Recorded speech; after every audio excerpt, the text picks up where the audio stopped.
We're going here in a second. Good to see some familiar faces. All right, what do we all got here? Nice. All right, welcome everybody to another episode of Stacking Growth Live. I'm looking forward to this conversation. We're going to talk a little brand versus a little demand. This came up on a Stacking Growth about a month ago, and so we kind of scrolled it away and put it on the list to come back and talk about. Also comes up quite a bit in terms of our conversations with customers. It's come up a lot in my career as in running marketing for big companies and small. Seems to be a topic we see a lot of on LinkedIn. So what we thought we'd do is cover this topic today, try to break it down, make some sense of it, give everyone some takeaways and thoughts that they could use going back to their company to kind of figure out what is brand and how's that compared to demand and so forth and so on. So I love a lot of participation from this crowd because this is a topic that people will have a lot of perspective and opinions and views on. So feel free to jump in whenever you're ready to jump in. With that, I'm going to have Tory and Darren introduce themselves, who are here as a co-host with me. And as they introduce themselves, I'm going to start with Tory. I want him to answer the question of what comes to mind when he gets asked about the relationship between brand and demand. Tory, over to you. Hey, thanks, Cassidy. Hey, everybody. Tory Kindlick, VP of Demand Gen here at Refine Labs. And as far as for me, what comes to mind when asked about brand and demand, brand versus demand is, for the most part, I really feel like they're almost one and the same, at least as it relates to the demand creation aspect of demand generation. And we'll get into all the wrinkles and nuances, but I'm definitely one of those people that sees a whole lot of similarities between brand awareness, brand marketing, brand lift, however you want to call it or measure it, and demand creation, which is effectively, kind of doing that same thing, creating that awareness about your company, your organization, your products, and what you solve. And so yeah, I think those are my opening thoughts, and I know that we will go much deeper on some of these things, but yeah, for me, I feel like oftentimes they're one and the same, and if you don't see it that way, then maybe we'll be able to change your mind by the end of our session here. Interesting perspective. Thanks, Tory. Darren. Yeah, thanks. So yeah, my name is Darren Perucci. I'm a director of demand here at Refine. And same with Tory. When I think of brand, demand, all those things, first thing that comes to my mind is organization. I think how I always want to ask more questions, like how are you defining this? How are you organizing this? What's the structure? And then the second thing that comes to my mind is all the debates that we always have after I ask those questions. So again, I'm with Tory. I tend to think that they should be lumped together as much as possible. And there's a ton of nuances and tons of details that I'm excited to talk about. Awesome. Thanks, Darren. So what I thought we'd do first is get into some definitions. I mean, before we start having a conversation about the comparing and contrasting a brand demand, we got to know what we're talking about. So I'm going to put Tory on the spot, and I'm going to ask him to define how we think of demand. There's 3 types. I'll let him walk through that. So we'll start with demand, kind of break that down from our perspective, and then we'll get into brand next. So Tory, putting you on the spot. Okay, so yeah, for how we define demand generation, I think it's commonly, especially today, looked at as the difference between demand creation and demand capture. And I think that there's another layer of this as well, which you're starting to see surface more and more in conversations and on LinkedIn, which is damming the demand. And so to take them one by one, right, demand creation, and this is the part that I feel is most synonymous with brand awareness, and brand lift, is that ability or that effort to put your brand, your company out there in front of your target audience with enough consistency and with enough clear and concise and borderline repetitive messaging so that people understand exactly who you are and what problems that you can solve for them, with the real ultimate end goal being that once that trigger event does occur, they're going to know who you are, and they're going to know the best ways to get in contact with you so that they can either learn more or get a demo of your product, or, you know, whatever it is that they're really looking to do as the next step. And so then that kind of lends itself into the demand capture effort, right? And demand capture is when you're able to convert those, you know, those people who you have been ideally putting your brand, your logo, your content in front of, into a contact, or dare I say a lead or MQL in your system, but you're effectively able to capture their information and pull them into your you know, your sales motion or your product motion. And then there's damming the demand, which to me, it almost kind of lives in between the two, probably much more aligned to demand creation, but damming the demand is a strategy, as far as I know, that was coined by Christopher Lochhead, and all of his legendary marketing efforts and concepts. But damming the demand is almost a way to siphon off or steal existing demand in a category from the category leader or a brand that has more awareness, more traffic, more inbound than you do, and finding a way to really, you know, help a person understand the connection between your brand and this, you know, market leader, but at the same time helping them understand the difference and why that difference is better. And so I actually randomly just posted on LinkedIn about this last week, and I think a good example, right, is the air fryer market. So many of us have air fryers right now, and they weren't out there necessarily trying to, you know, just get started with selling an air fryer or, you know, a convection oven, but rather they were trying to position themselves as an alternative to deep frying. And so, you know, while there were people out there that loved food that was, you know, that was deep fried, it's also unhealthy and it's messy. And so, you know, I think the air fryer market effectively started damming demand. There was existing demand for this product, this category, and they found a way to siphon some of that demand off, you know, in their own direction, and start to kind of create the buzz that way. So there's a lot of demand creation element to that, but then there's also the demand capture, right? They need to be able to effectively pull these people in and convert them. So that is my, I guess, kind of summary as far as the three different buckets of demand generation and the differences between all of them. And, you know, hopefully kind of helps set the stage a little bit for, you know, for Darren here and how we dovetail that into the brand discussion as well. Yeah, thanks, Tory. I appreciate that. Very good explanation. I do hope that the leading air fryer companies out there have "How did you hear about us?" on their form. So when I go to get an air fryer, I can say I heard about it in dark social from Tory. Good. So we got create demand, capture demand, and damn the demand.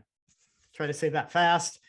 Now I want some audience participation here, and Darren's going to help. The next thing we're going to obviously do is try to define brand, which is a little bit more difficult. So I'd love to hear what people on this call have to say with regard to how we would define that, because it's important we start.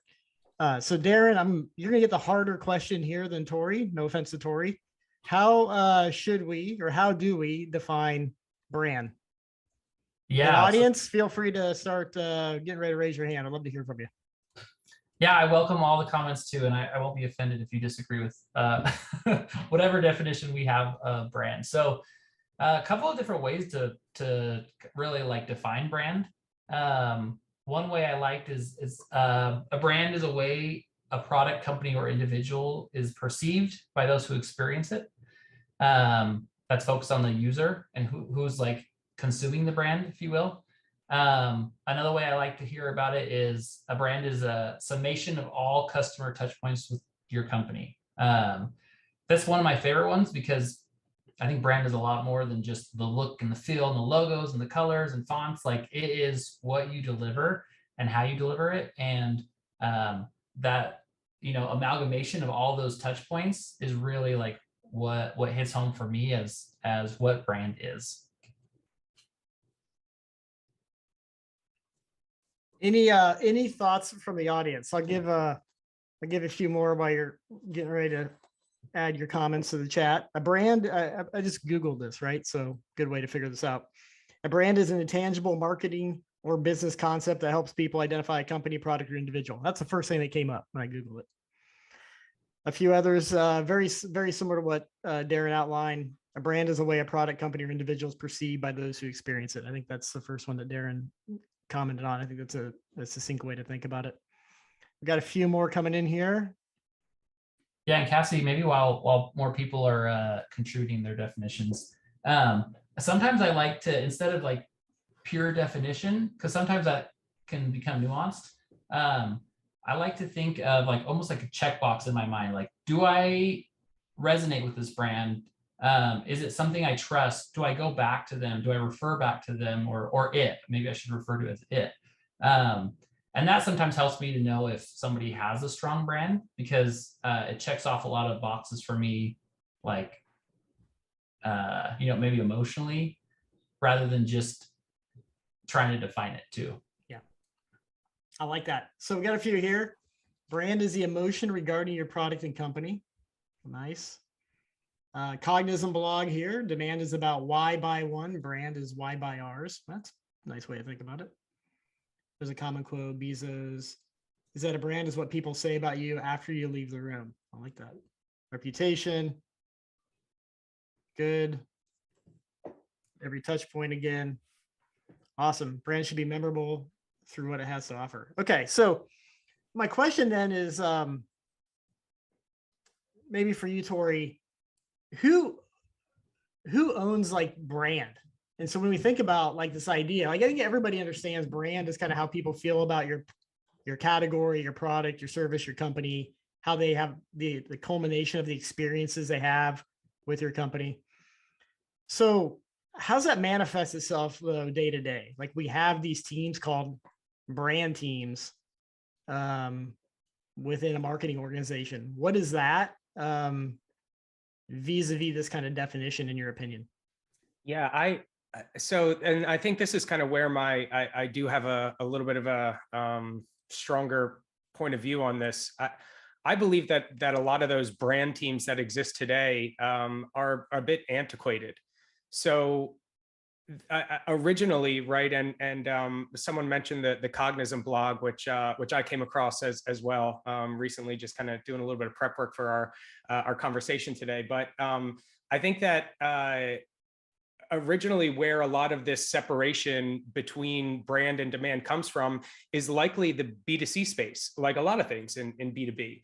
And so what I mean by that and how I kind of link it to that Cognizant blog is, the way I look at it is brand is why us and demand is why now. And so when you're thinking about that B2C transaction, it's linear, it's an individual. And so when you think about the individual buying process within all of that, right, it is easy to split out the long-term play versus the short-term conversion play. But in B2B, especially as it pertains to a lot of the narratives that, we at Refine Labs and our colleagues and our peers and followers are putting out there, demand generation is so much more than just capturing and converting, right? And it is about that demand creation and that long-term play. And so I think that for a long time, it made a whole lot of sense for companies to break apart the brand team and the demand team, because a couple of years ago, that was the approach that we all took as far as our go-to-market motions. Brand was the long-term play, and I feel like that companies adopted that as a way to buy themselves a little bit of time, right? Because we all understand that brand marketing does take a little bit of time to generate traction. But I think more recently, what teams are wising up to is that demand creation and demand capture should be done in parallel. And so I think that's really my rationale for why I don't believe that there should be a separate brand team. I think that brand should effectively be owned by everybody within the marketing organization. Everybody should carry the responsibility, and everybody should have accountability around it as well. And I think, this approach of like, brand, why us, demand, why now, is maybe a little bit outdated, and teams might want to start rethinking, how much sense it really makes to keep those teams separate when, demand creation is something that is ongoing, and sure, it's long term, but it doesn't have to be that long term if you're doing it the right way. Yeah, Tory, I like what you're saying too about I actually agree that they should be combined. Two of the things I've seen in my career so far is usually there's some sort of disconnect between connecting it within marketing, like maybe digital marketing or whatever, and then also like the creative marketers. So I feel like, I don't know, I'd be curious if anybody else has had this experience as well, but I feel like those are always two things I'm trying to figure out is, okay, where do we bring in creative to create this brand really together? And how do we work together in the right way? And that's where I feel like the disconnect usually happens is everybody wants to own it because everybody knows it's important. I think companies like are genuinely trying to do it really well. I know a company who outfitted all their door-to-door salesmen with like full Lululemon get-ups because they're like, brand is so important and we want them to think of us as this instead of that. But that's just lipstick on the pig unless it transcends into everything else that the marketing is doing as well, you know? Yeah, I want to play a little bit of a devil's advocate on this because I think in many aspects, brand awareness and demand creation are synonymous. However, isn't brand a lot of times in bigger companies like the creative team? Like the creative team needed a new name, so they called them brand.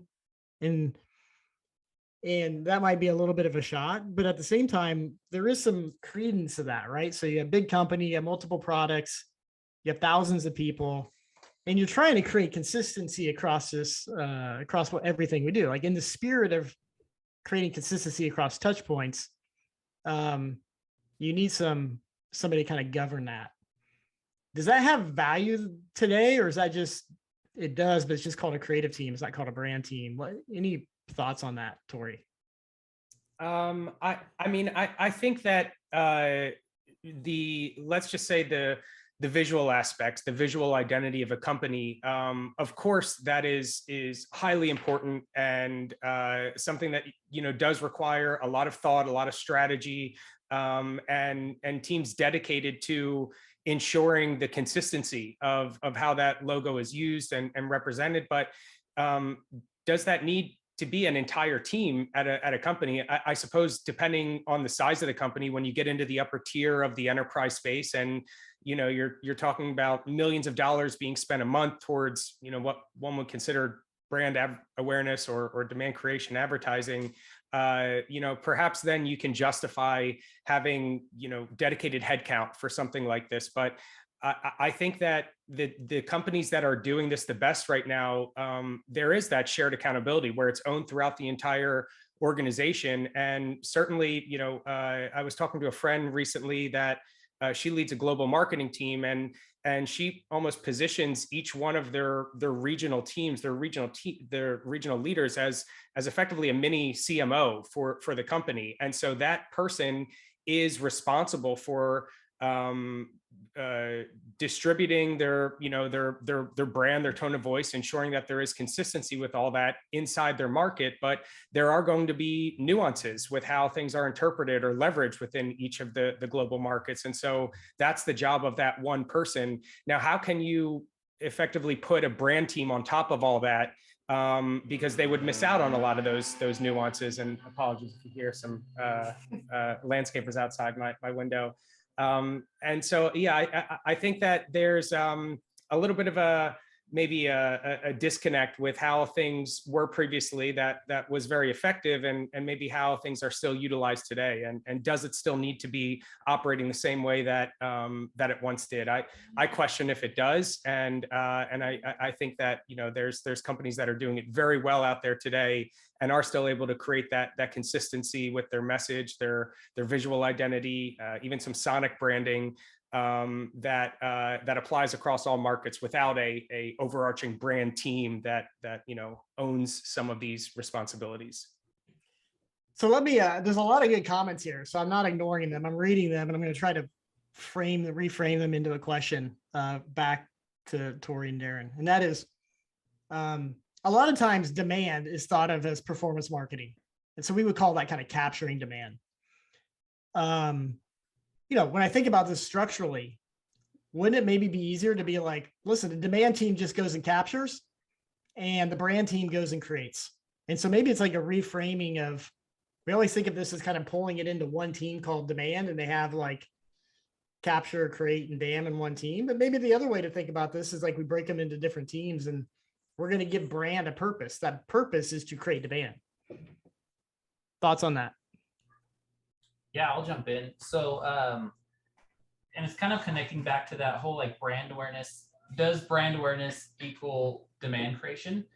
And I think just to add more nuance to it, because it's fun, I feel like it depends on how you do it. I've heard, and I've been in companies where brand awareness was like the bucket where we put everything. We're like, oh, like, yeah, we'll put like a sponsorship under brand awareness. We'll put, trade show can go under brand awareness. Like anything that we didn't really want to be accountable for, it got lumped under brand awareness. And I think that's not the right way to do it. And I don't think that's how you really build a brand that like develops affinity or that people have affinity for. So I kind of want to know, like, maybe brand is more of a precursor to performance rather than something that should sit on top. Maybe it needs to come before so that the different kind of organizations who are trying to get that message out are all aligned. Does that make sense? I'm just kind of curious what others' thoughts are on that, actually. I agree with Cassidy. It should be that there's a demand capture team and there's demand creation, and you could call the demand creation team brand, you could call it awareness, you could separate it by tiers the way David's been saying, like strategic overview versus per solution. But these terms are just hurting us. There's just too much closeness between creating demand and creating awareness. Because what are you creating awareness for? You're creating awareness of your own demand for a product. So I feel like we're just really, as marketers, shooting ourselves in the foot with having these terms be too mixed up. And as someone who's been in brand for years and been, part of several reductions in force, because brand is the first one to, marketing is the first one to go and brand's the first one to go, even though the brand team was doing all the demand gen. I mean, we were like, but we just didn't brand ourselves that way. And the demand gen team was doing all capture. So going forward in my career, as I build an organization, as I get to be in charge of my own org charts, I definitely would say everybody in marketing is in charge of performance. Everybody in marketing is in charge of demand gen. And we have different roles within that. I appreciate that, Amy. Thank you for jumping in on that. That's very good. I want to, though, go to David. So David, I've seen a few of your comments about this seems to be more oriented towards small to medium-sized companies and not large companies. I happen to agree. I would love your thoughts, though, on how do you see this evolving as we get into larger and larger companies? Most of us on here may be in small companies, but our aspiration is to be in big companies. With your experience, how have you seen kind of this evolve where in a small company, it may be one and the same as we're outlining, but as the company grows, the marketing team grows, your product lines grow. I'd love your thoughts on like how you see this kind of evolve. Well, like many people here, I've worked at small companies with one or two solutions, and the two solutions are very related. And sometimes the product name is the name of the company. It goes as far as that. So the company name is X and the product name is X. And so it becomes very, very blended there when you're marketing the company versus marketing the actual solution itself. And as I mentioned in an earlier comment, brand and demand are two sides of the same coin in many ways. And I loved the experience idea that I think it was Darren you were bringing up, that brand is that experience that one gets from a particular organization. But when you get into a bigger companies, let's say you've got 5, 10, 15, 20, 35 solutions. There's the brand work you do if you're at Oracle, and then there's the demand gen work that you do within a particular business line into a particular market at Oracle. And of course, the demand gen that you do benefits from that Oracle brand, positively or negatively, depending on one's point of view, right? One could argue that. And so you may go where that brand is better received or better accepted or better something. And they're very different. The the point made about trade shows. Yes, interesting. Trade shows are often more of a brand experience because the justification isn't around the demand generation per se, but it's more about the glow of being a dominant player within a particular business line solution set vertical. And so the largest companies, you're going to find that trade shows are separated and have their own budget and are operated by a trade show team group, like a mini company within the company, if you will, that the business unit leaders will work with. And that for the smaller regional type of activities that might happen, those might be more in field marketing potentially, and have more of a demand gen kind of presence. Any sales rep you ever speak with will always want more marketing and more brand recognition with their customers or their prospects, of course. But if you're in a very large company where you only sell one of the solution lines into one of the vertical areas for that solution line, your demand gen is your demand gen activity set that your field marketing team or your home-based demand gen team do.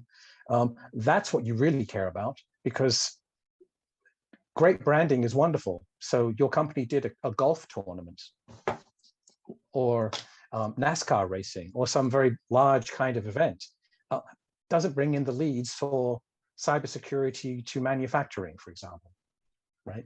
Just to kind of put a face on that. So that's been my experience. The larger the company, the more the brand is separated and has to operate at a different level than when it's a smaller company, which is perhaps more of our experience here today among this audience and among my, in my own history more so, but they're very different. And I think the thing that's become true is that we're recognizing, and please interrupt me, Cassidy, if I'm going on too long here, but I definitely think that the modern marketing way of doing things is leveraging more of the branding motion in some respects, so that the line is blurring. I'll kind of conclude and listen for folks' reactions. Thank you. Yeah, I think that's really helpful. It's been my experience in large companies as well, the way you outline that and the way you use the example of trade shows. I've seen it play out similar. What's going through my head to kind of react to that, and that is, as we kind of pivot this discussion of what does it mean and what do we do next, is I do think when you're in a smaller company, there's a modern way to look at this, and you're kind of alluding to this, where these things come together. We've been talking about that. Brand really gets measured by the ability to create demand for your one product or your couple products in your company. And as you get bigger, though, it seems to dovetail away. So there's a paradox that I have in my head. It's a real example. I don't know what to do with it in this context. And that is real world scenario, massive company, great brand awareness is probably 100%. Everybody, massive community, well-loved brand in its category, missing its revenue numbers, not growing fast enough, on a decline, losing market share. And so when I think about that, and I think about, like, if I were to ask that marketing team, whose responsibility is that? Is that a brand responsibility or is that a demand responsibility? I'm just curious what that answer would be. I don't have an answer, but it's kind of an interesting paradox. As you grow, you go from a world where everything's kind of measurable and, like, is the company growing or not, to these things become measured differently. We're not measured at all. Don't know if you have any thoughts to that, David or Tory. Would love to kind of kick it back to the audience, because I don't have an answer for that. I think it gets difficult because the larger the company and the more separation there is between demand generation and branding, the harder it is to really measure the difference between the impacts that either or both of those teams are having. So I worked for an enterprise company for a long time. And when I moved to a smaller company, one of the things that was so eye-opening for me was not having that brand awareness to fall back on. All of a sudden, my marketing efforts, it became a lot more clear what was impactful and what was not.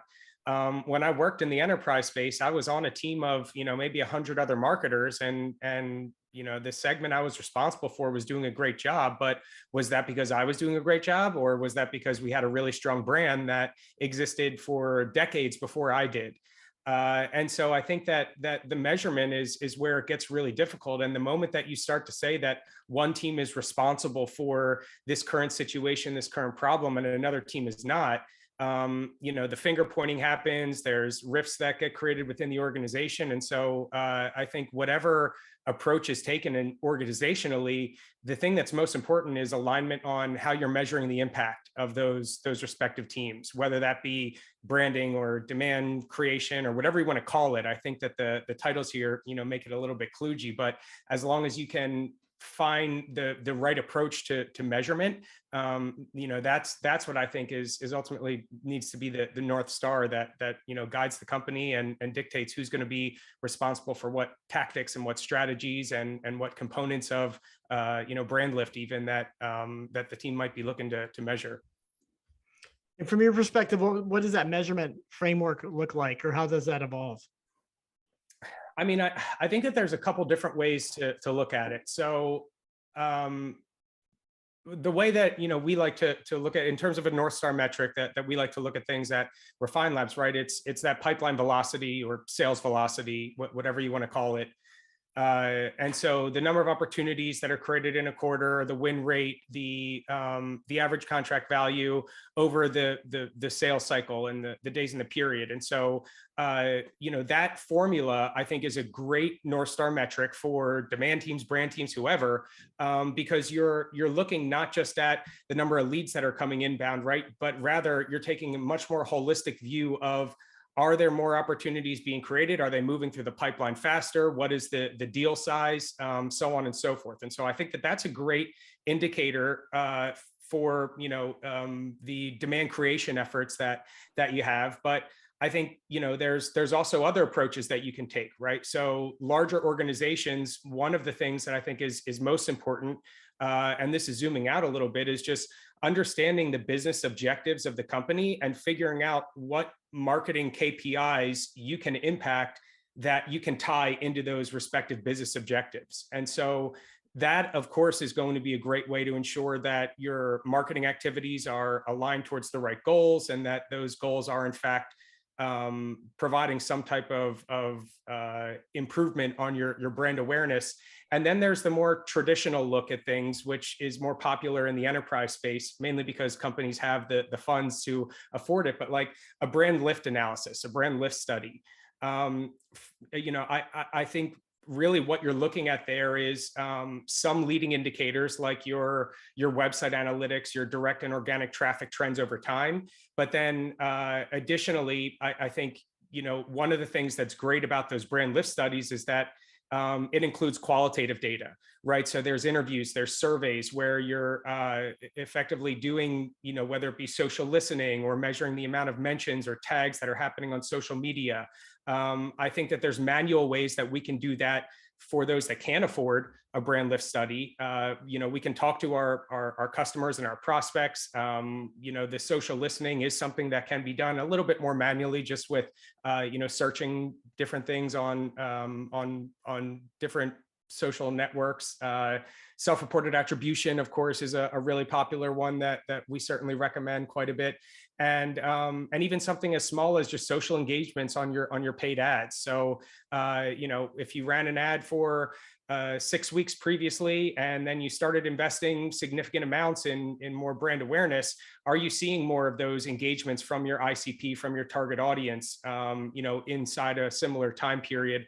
Those are all different ways that you can measure the impact of brand, that you can measure demand creation efforts as well. And that's why my feeling is that, those two things are really one and the same, because you can measure the effectiveness of both of them the same way. And that's why I feel like those terms are effectively interchangeable.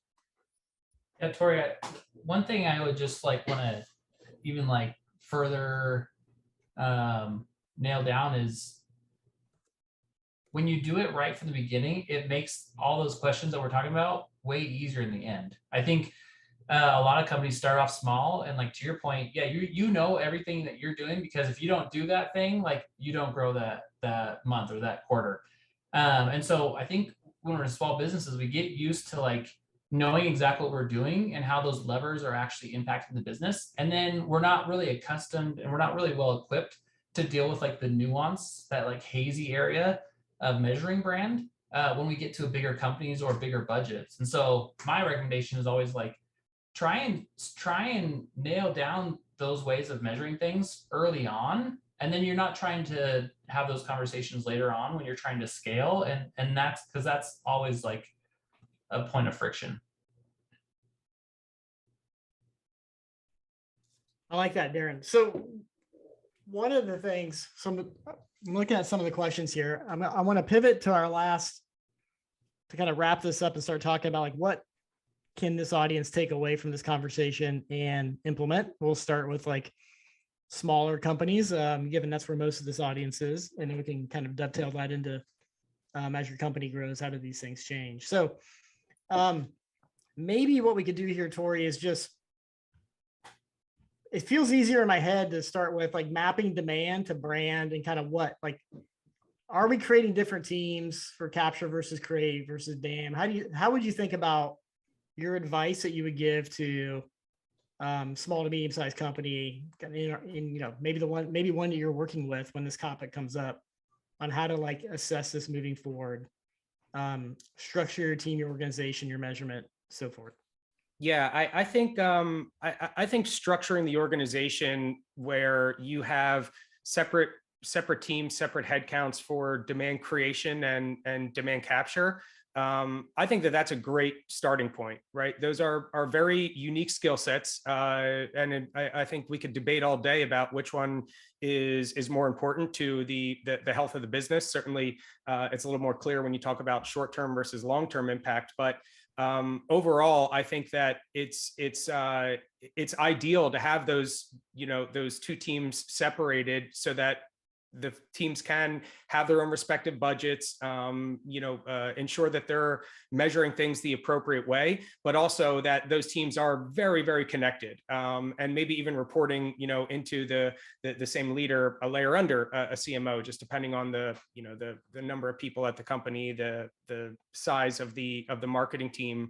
But yeah, having the two teams broken out, I think, is a perfectly sound approach, so that you can really keep the balance the right way of, are we grabbing the people that are in market today, and are we doing an effective job at that? And you have a separate team that is focused more on those, those longer term plays, and finding the connection between the two teams. So yeah, I think splitting them out is a sound approach, and something I'd certainly recommend or be happy to support a team working in that structure. So we have a capture demand team, we have a create demand team. Maybe the create demand team's a brand team. It's one and the same. What I'm trying to get at though is there are elements of creating a brand that we go through, and I'm curious if they're important at this stage or not. So Darren, I'm going to come to you. Things like strategic narrative, things like unique positioning, tone of voice, design attributes. Like, you're trying to think of the entire experience, even as a small company, somebody's going to have with you and your team, and you want to design that to be distinctly different than others. How important is that early on, or is that something that just is a luxury that this demand creation team shouldn't go through? Yeah, I actually I think it's really important, and I've seen this with a lot of companies where when it's done well, especially like that narrative and that positioning and really knowing your audience. Like I feel like you can't own brand unless you know your audience, your customers, right? So the better you can do that early on, I think the better everything goes after that. I've seen two sides of the coin, honestly, where one company I worked with spent so much, like almost painstaking. And I remember being like, oh, we're spending way too much time on this. This is not worth it. But it paid dividends big time, years after that, because we knew who we were, we knew who we were going after, and we knew how to like talk about it, and people really resonated with it. On the other side of that coin, I've worked with other companies who had way cooler products and way better like a way better offering, but because they didn't spend that time initially to really figure that out, they could never really reach product market fit. And ultimately the product failed as a result of that. So in my mind, it's almost like the new restaurant in town where it's like, hey, opening soon, and everybody walks by and they're like, oh, this is going to be so cool, I can't wait. But then they go and it's terrible and no one goes back. Do you know what I mean? So set it up, make it good. Then when people come by and look at the window, it looks really cool. And then they actually have a pleasant, like positive experience. And that's what starts to build that brand awareness and that affinity. And I think that's, again, just pays dividends big time. Yeah. So whether it's a big B or small B, like the steps that a team should go through, the create demand or brand team should go through, even in an early stage company. That's basically, would you agree with that? Yeah, 100%. How do you think then, you alluded to something, I want to kind of tie back to this. In like the old world, we would think of brand and that experience that you have in market with a company. And ideally, we want that to turn into awareness and demand, create demand, and you want to capture that demand and so forth, which we've talked about. But more and more, like the experience you have with the company happens in the product. And you kind of alluded to this, like lack of product market fit for the restaurant example. Where does this sit in terms of this overall conversation?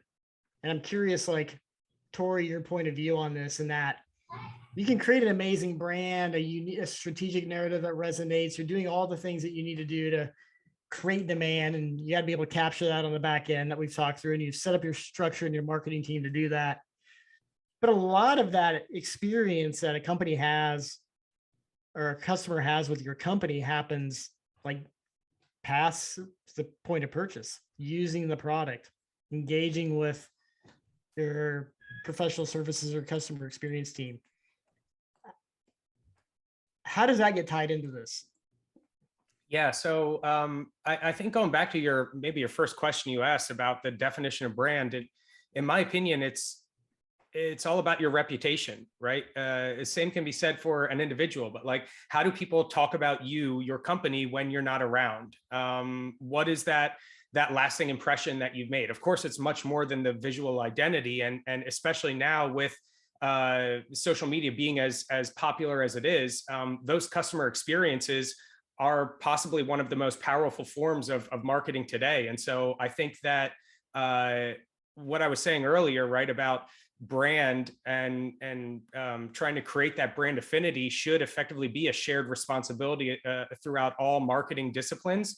I think you can include customer experience in there as well. Wherever customer experience sits in your company, they are equally as impactful towards that outward facing brand reputation as any other part of your company or marketing organization.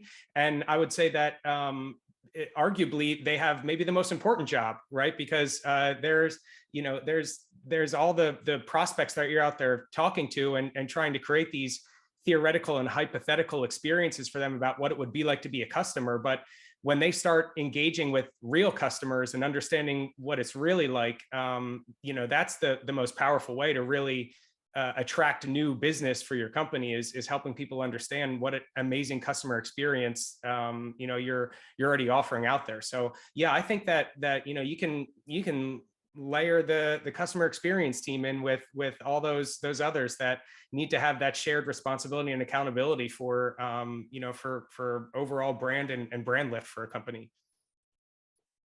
Yeah, to me, it's a call just like to step up our game as marketers. It's easy for us to be like, oh, like we got them here, and like, oh, dang, they had a bad experience in the brand or in the product, like, oh well.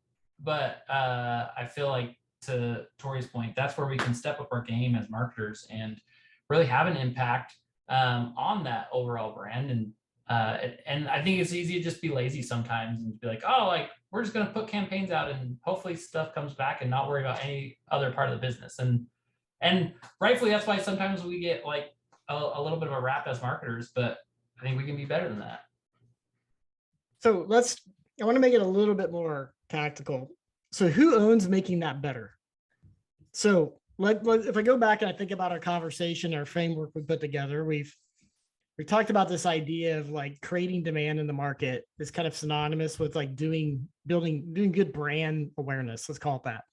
Brand awareness and creating demand, one and the same. There's attributes of traditional brand building that should be applied to demand creation, et cetera. But there's other aspects if we think about these touch points and the overall experience and reputation. So then there's like the product and there's kind of post-sale. Is this something where, like, how does that come down? How do we ensure, especially as our company grows, that consistency is there, that promise that we're creating on the upfront is actually delivered on the back end?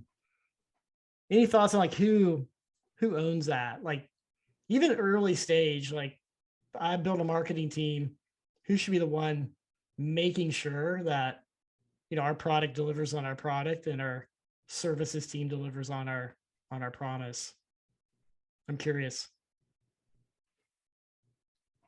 I'll throw it out there, just a thought, but why not assign that responsibility to the entire leadership team at the company, right? If they are effectively responsible for the different disciplines throughout, whether it be product or marketing or sales or finance, there are ways to map those individual disciplines to the customer experience, the product experience, the brand reputation. And so at that level, of course, many of the leaders are not focused on the tactics, but they're focused on the higher level strategies. But you better believe that they're also the people that can ensure the people who are focused on the tactics are going to be staying aligned and keeping focus on the right things, the right portions of their job or their departments that can have an influence on those KPIs, whichever KPIs you're kind of settling on for each of those leaders and their teams. I like that answer. That's a good one. So the CEO and the leadership team ultimately own brand. Yeah, that was going to be my answer. I was glad you answered first because I was not 100% sure with myself. So I do think senior leadership is in charge of building the vision, the mission, and then any good leadership team has to communicate that downward. And then individual units or orgs, they're the ones that ensure that, if it's CX, like what does that mean to us? Are we, marching towards our part of that vision or our contribution, marketing, product, all the different groups can align to that. But if senior leadership doesn't do it, it's not going to happen. Same with like company values. If the leadership team doesn't put those forward and really like beat that drum, it's not going to take off. So who owns kind of getting the senior leadership to be aware of this? Because I think this sounds good, but if I'm sitting here as like a marketer on this call trying to figure out, I'm getting excited about this makes logical sense, but like if the CEO and the leadership are not aware or explicitly aware of this as part of like what they should pay attention to, how do you get them aware? Yeah, brand is probably most top of mind for the marketing leader and within that group. So I would say that should be the person to spearhead that conversation, that dialogue within the rest of the leadership team. Right or wrong, they were probably the person or team that was assuming a lot of those responsibilities previously. And so elevating it to the level of that marketing leader of the C level at the company, it's probably best served if it's done by the marketing person who understands it likely the best and the different key performance indicators that that each of the respective teams should focus on or should be looking at lifting and elevating that conversation up to the leadership team so that everyone understands that it is that shared responsibility. So that's probably the best person to run point on it. I like that. So let me try to summarize this. There's a bunch of chat. I'm going to give this a shot and then let's see what I missed. So kind of a series of recommendations. I think starting with a smaller company and kind of scaling that out. We've got 3 types of demand: capture, create, and dam. we talked about the notion of the definition of brand being kind of the reputation of the company and kind of the experience in its totality of how prospects and customers deal with you and your people. Structurally, we've I think come to this agreement that we should have a separate capture demand team from a create demand team, and that in essence, a create demand team is synonymous with building a brand awareness, at least early on. And that can start as one team. And then over time, as you grow, you may have to break that out into several teams as you go globally, as you go the multiple divisions and so forth and so on. One of the things I think is important is this, there's an exercise to go through around values and strategic narrative and kind of point of view that I think if you take that, it should be owned by the CEO and a leadership team, especially early on in its creation, but probably needs to be shepherded by the marketing organization. So the CMO shepherds this across the leadership team to make everyone kind of understand what is the narrative of the company, what are the values of the company, and how does this then trickle down to every part of the organization so the leadership can take ownership of making sure that we instill and deliver on those values and that brand promise across the organization. Seems to be a good step. Measurement wise early on, I think we've covered that. If you're creating demand, we've talked about how to measure that. That's a good proxy for brand awareness and brand effectiveness, at least early days. As your company becomes more sophisticated, there's going to be more kind of semi-qualitative ways to measure your brand as it gets more disconnected from demand. But the point I think Darren made is like, we want to try to keep that as tight as we can for as long as we can. A few other comments in here on building a narrative and building a point of view, jobs to be done framework, a bunch of books on that. There's a whole thread in the chat. I think that's imperative as far as like a good starting point. It's a great framework. What else did I miss? Tory, Darren? Yeah, no, I think the only thing you miss is that brand is so much more than just the logos and colors and fonts that you use. Yeah, if there's one point that we can drive home here, it's exactly that. It really should be a shared responsibility and accountability throughout the entire company, certainly throughout the entire marketing team. And yeah, there's a lot of different creative ways that you can measure the impact that your teams are having on those, your brand awareness. But more than anything, just getting that understanding that it's so much more than just your visual identity, and it's not just one or two graphic designers or writers that are responsible for this, but it is something that the entire marketing team should really be taking ownership of. Yeah. So Darren, while you're thinking, Dave is going to throw out budgets. If you can come back and say, what did we miss? We missed budgets. So who pays for this? I'll tell you, I've always liked Kyle Lacey's approach towards it, where he looks at, I think it's like maybe like, I don't know, 75% of his budget that is focused on some form of attributable marketing, and 25-30% that is not. And so I think that 25-30%, understanding that it is not going to be held to the return, that does open you up to a little bit more of a long-term play that people are going to be more patient around. It's a little bit more experimental, and so I think that's a good, certainly a great starting point. And then from there, just like anything, finding the different components or investments that you're making within that 30% of your budget that are working, and finding out how you can scale it. And if it means that you're killing off other elements that you have been experimenting with so that you can double down on what's working, great. If it means that you need to borrow from the portion of the budget that is maybe focused on more of that more attributable work, then I think that's a perfectly fair approach as well. But yeah, that might be a good starting point for everyone out there, is kind of that 70-30, 75-25 split. Yeah, I would add some thoughts to that early on. I think the split's a good place to start. But I would say, early on, you want to be able to try to measure as much as you can back to the demand.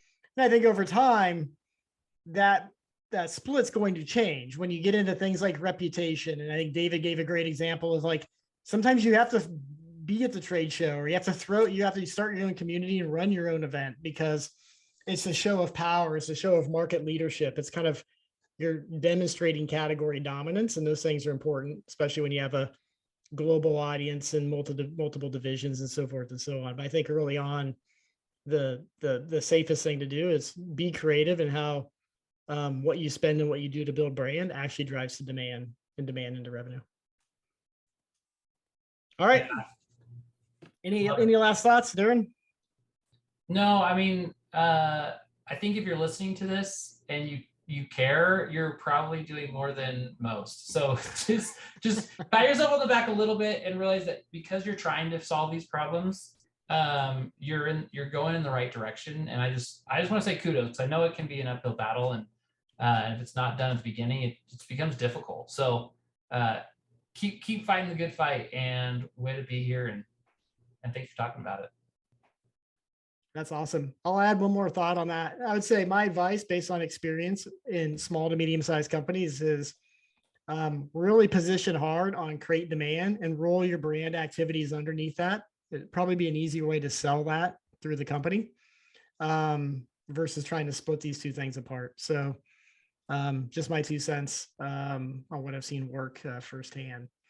All right, with that, thanks everybody for sticking around. Hope you found this entertaining and enlightening at the least. And any future topics that you think we should talk about on these events, feel free to shoot it to Tory or Darren or myself, and we'll put that in the queue and we'll make sure we address them. All right, everybody, have a good day. Thanks, everybody.